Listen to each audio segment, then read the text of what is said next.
उस दिन कुंदनपुर जंगल में सभी जानवर जंगल की हरी भरी घास खाकर वहाँ का आनंद ले रहे थे कि तभी अचानक जंगल की जमीन हिलने लगती है। तेज हवा से जंगल के पेड़ डगमगाने लगते हैं, मानो कोई तूफान आने वाला हो। जानवरों को अपने सामने किसी के आने की हलचल सुनाई देने लगी। जब सभी ने मुड़कर अपनी नजरें उठाकर देखा, 100 हाथियों की ताकत रखने वाला एक विशाल ज़ॉम्बी बाघ तेजी से उनकी ओर बढ़ता चला आ रहा था। उसने वहां आकर सब तहस नहस कर दिया। वो मासूम जानवरों को एक एक करके मारता चला जा रहा था। जब यह खबर प्रजा के रक्षक राघव शेर ने सुनी, तब राघव फौरन तेजी से भागता हुआ वहां पहुंचा और उसने अपनी नजरें उठाकर देखा कि वहां एक विशाल बाघ जंगल में आतंक मचा रहा है। आज अपने सामने विशाल खूनी बाघ को देखकर राघव के पैर भी डगमगाने लगे थे। सुनो, रुक जाओ। कौन हो तुम? मैं कहता हूँ वहीं रुक जाओ। इन मासूम जानवरों ने तुम्हारा क्या बिगाड़ा है? आखिर तुम कौन हो और तुम्हारा मेरे जंगल में आकर इस प्रकार तबाही मचाने का क्या मतलब है? हो हो।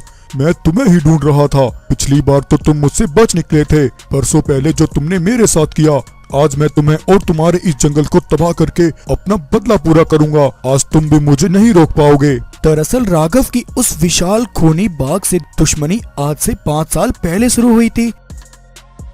जब एक दिन डरा और सहमा हुआ एक घोड़ा भागता हुआ राघव के पास आया। महाराज गजब हो गया, वो सभी मर जाएंगे, अब उन्हें कोई नहीं बचा सकता। शांत हो जाओ घोड़ा, क्या बात है? कौन मर जाएगा? तुम किसकी बातें कर रहे हो? बताओ मुझे। क्या बताऊं महाराज, जंगल में एक भयंकर महामारी फैल गई है। जंगल के जानवर एक साथ बीमार पड़ना शुरू हो गए हैं। उन सभी के शरीर से खून बहना शुरू हो गया है। इससे पहले हमारे जंगल में कभी ऐसा नहीं हुआ महाराज। राघव ये खबर सुनकर हैरान हो जाता है। जब राघव बीमार पड़े जानवरों को जाकर देखता है तो उसकी आंखें फटी की फटी रह जाती हैं। एक साथ कई जानवरों को बीमार देखकर राघव परेशान हो गया। महाराज, हमारे बच्चों को क्या हुआ है? कल ये सभी अच्छे से भरपेट खाना खाकर सोए थे, लेकिन सुबह होते ही इन सब की ये हालत हो गई। जल्दी कुछ कीजिए महाराज। भालू, सबसे पहले इन जानवरों को अस्पताल लेकर चलो और पता लगाओ इनकी बीमारी के पीछे आखिर क्या कारण है। राघव गोरिल्ला के साथ सभी जानवरों को अस्पताल लेकर पहुंचता है और वहां उन सभी बीमार पड़े जानवरों की जांच कराता है। भालू डॉक्टर जानवरों की रिपोर्ट देखकर हक्का बक्का रह जाता है। क्या हुआ डॉक्टर साहब, आप इतने हैरान क्यों हैं? महाराज, हैरानी की बात यह है कि ये सभी जानवर एक ही समय और एक ही बीमारी से पीड़ित हैं। इन सभी की रिपोर्ट ये बताती है कि इनके खाने में एक खतरनाक जानलेवा दवाई मिली है, जिसके कारण ये सभी बीमार पड़े हैं। राघव ये सुनकर हैरान हो जाता है। उसे कुछ समझ नहीं आता कि जानवरों के खाने में ये नशीली दवाइयाँ कहाँ से आ रही हैं। तब इसका पता करने के लिए राघव खेतों की तरफ निकलता है।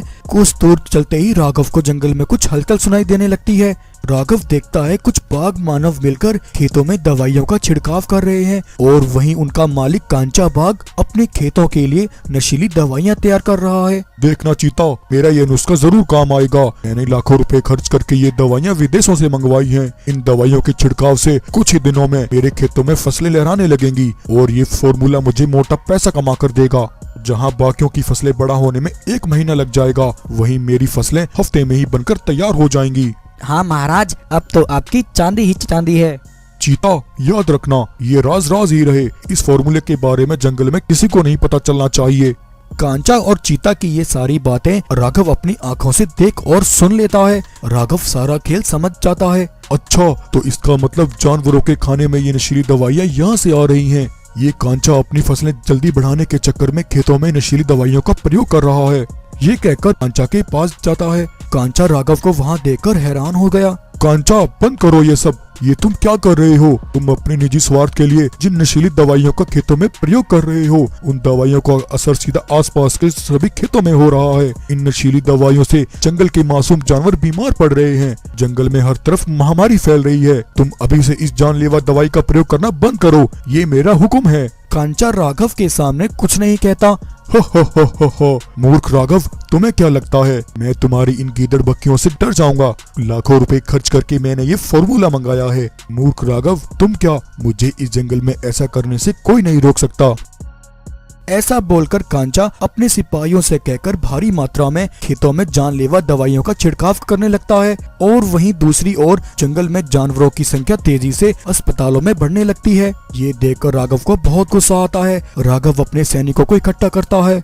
मैंने उस कांचा को अपनी गलती सुधारने का एक मौका दिया था, लेकिन लगता है मेरी बात का उस पर कोई असर नहीं पड़ा। सिपाहियों, चलो आज उस कांचा की नशीली फैक्ट्री को तबाह कर देते हैं।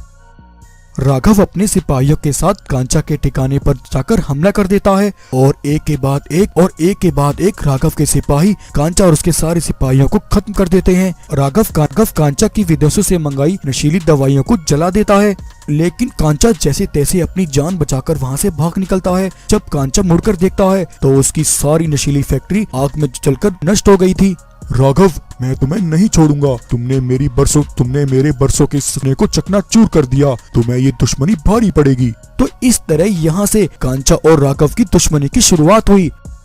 राघव से अपना बदला लेने के लिए कांचा एक तांत्रिक के पास गया। तांत्रिक जी, कुंदनपुर जंगल का राजा जबरदस्ती जानवरों को धमकाकर वहाँ का राजा बन बैठा है और वो मासूम जानवरों पर जुल्म कर रहा है। जब मैंने इसका विरोध किया तब उसने मेरे घर और मेरी फसलें बर्बाद कर डाली। उस घमंडी राघव को रोकने के लिए उसे सबक सिखाना बहुत जरूरी है।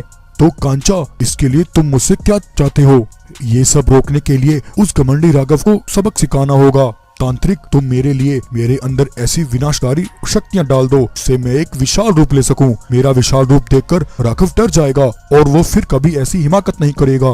कांचा की छोटी कहानी सुनकर तांत्रिक उसके अंदर अपनी विनाशकारी शक्तियां डाल देता है और कांचा एक विशाल ज़ॉम्बी बाघ का रूप ले लेता है। और आज इस तरह कांचा राघव से अपना सालों पुराना बदला लेने के लिए उसके जंगल में आकर तबाही मचा रहा था। तभी राघव के पास गोरिल्ला भागता हुआ आता है। महाराज, ये विशाल बाघ और कोई नहीं बल्कि आपका सालों पुराना दुश्मन कांचा बाघ है। इसने तुम्हारे खिलाफ एक तांत्रिक को अपनी झूठी कहानी बताकर उससे अपने अंदर विनाशकारी शक्तियां टलवाई हैं और ये विशाल रूप लेकर यहाँ आपसे बदला लेने आया है। ये सुनकर राघव गोरिल्ला से कहता है, गोरिल्ला, पहले ये मेरे हाथों से बच निकला था। चलो आज मिलकर इसका इलाज कर ही देते हैं। तुम अपने काम पर लग जाओ, मैं इसे अपने पीछे लेकर आता हूँ। राघव वहां से भागता है। विशाल ज़ॉम्बी कांचा राघव का पीछा करता है। वहीं दूसरी तरफ गोरिल्ला एक जगह पर पेट्रोल छिड़क देता है। कुछ देर बाद जब विशाल कांचा वहां से गुजरता है तब गोरिल्ला जलती हुई मशाल फेंककर मारता है। विशाल ज़ॉम्बी कांचा वहीं जलकर मर जाता है। इस तरह राघव ने आज कांचा को खत्म करके अपने जंगल को एक बड़ी मुसीबत से बचा लिया। तो कैसे लगी आपको ये कहानी? अगर ये कहानी अच्छी लगी हो तो वीडियो को लाइक करें और शेयर करें और ऐसे ही मजेदार कहानियां देखने के लिए हमारे चैनल को सब्सक्राइब करें।